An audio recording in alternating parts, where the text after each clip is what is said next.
Hey, welcome in. Well, a lot of people don't realize that the New York Times bestseller list is not a list of the books that sell the most. I mean, sales is a part of it, but it is also politically curated by the New York Times. And those books that have a political viewpoint that the New York Times likes and agrees with, they get special treatment. Here's an example. Robin DiAngelo's new book bombs, with 1/5 as many debut week sales as Michael Knowles. You will believe which one made the New York Times list.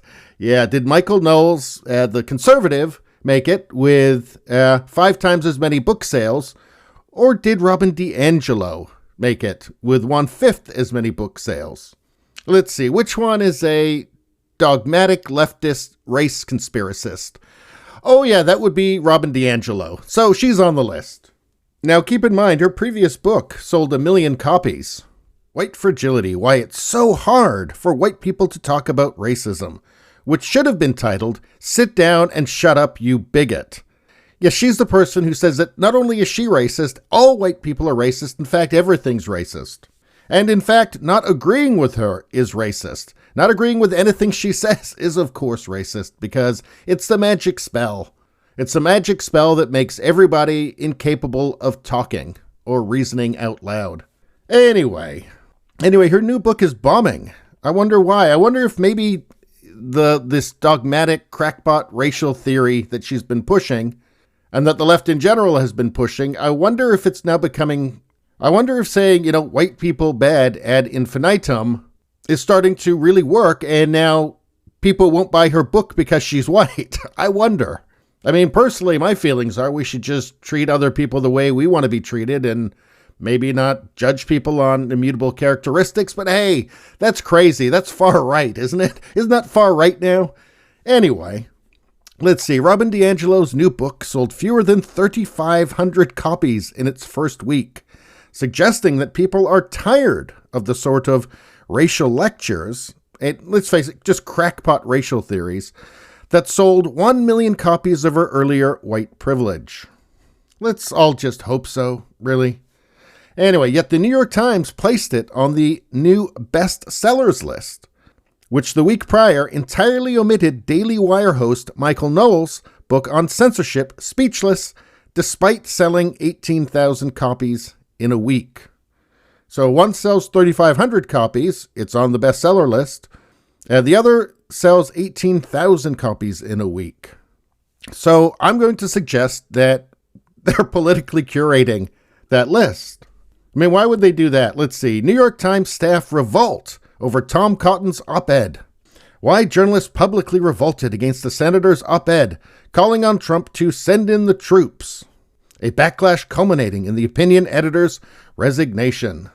So this was an op-ed from a sitting senator calling on Trump to send in the National Guard to stop people burning and looting and destroying mostly minority neighborhoods and minority businesses.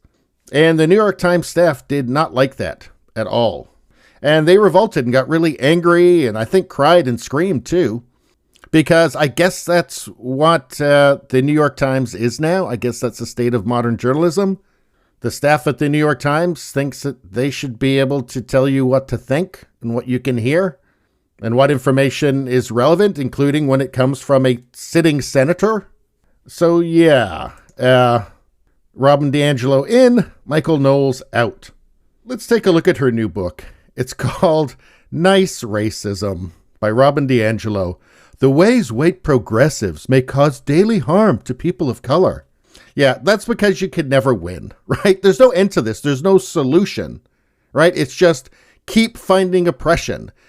There's no rock, there's no pebble too small for them to go looking underneath it for some kind of oppression. It must be there.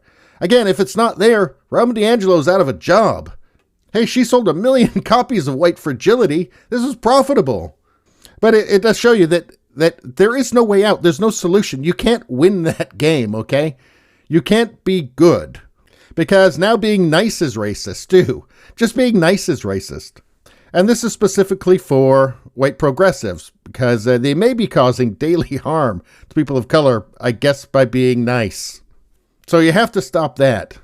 I'm telling you, you could go live the rest of your life as a hermit in a cave somewhere and never meet another person in your life, and that will still be racist to them. Because it's a grift, because it's a scam. But in any case, Knowles' book was absent from the New York Times nonfiction list again in the new installment, covering the week ending July 3rd, even though comprehensive data from industry tracker NPD BookScan that is used by Publishers Weekly showed that it sold more than 6,500 copies during that time period, which was the book's second week. So I guess 18,000 the first week and then 6,500 in the second week.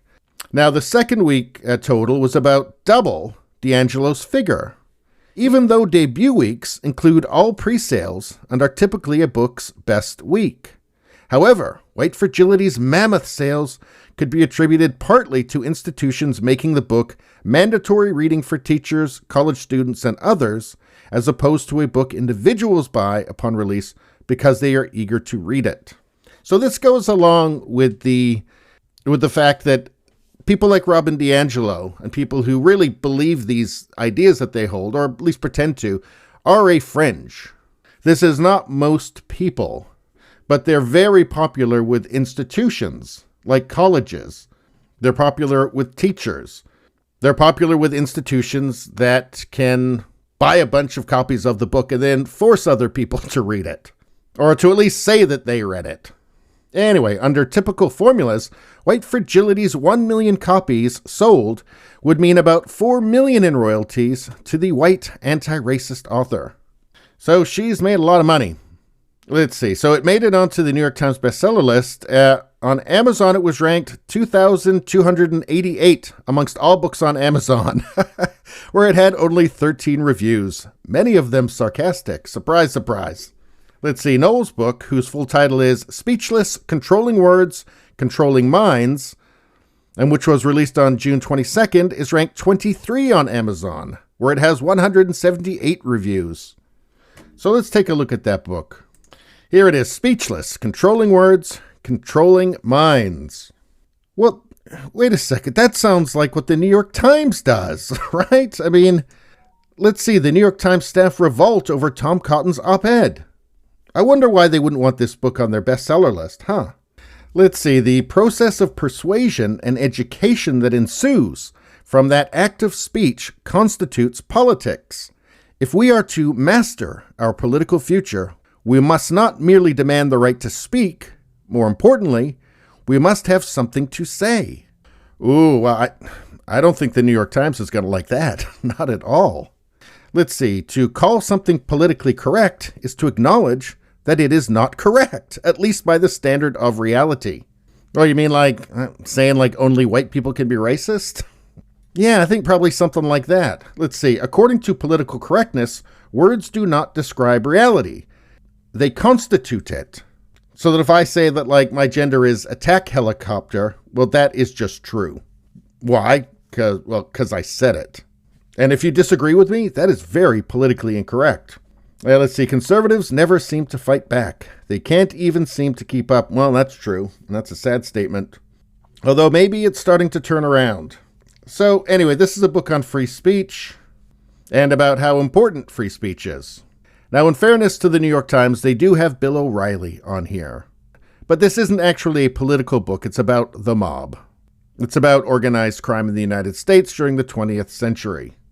But it seems pretty clear that when you have something that seems to be as unpopular as Robin DiAngelo's new book, that's 13th on the list, with only 3,500 copies sold, I just find it hard to believe that that could justify being on a bestseller list. I mean, across the entire country? That doesn't seem like enough to me. But I think that you can assume from this that, yeah, it's political. Anyway, that's all I got to say about that. Please subscribe, like, and share. I'll see you next time.